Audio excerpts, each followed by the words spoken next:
Hi everybody, my name is Jimmy Johansson, and in this video I'm going to show you how you can add a bookmark to CAD files through SOLIDWORKS. In SOLIDWORKS, right-click on the file to which you want to add a bookmark and select Save.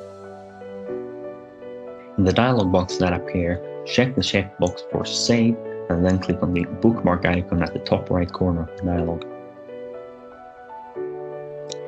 In the dialog box that appears, select the bookmark which you want to add to these files. It could be a main bookmark or a subcategory of that specific bookmark. Once you have the correct bookmark, select Apply to All to add that specific bookmark to all files, and then finalize it by clicking Save.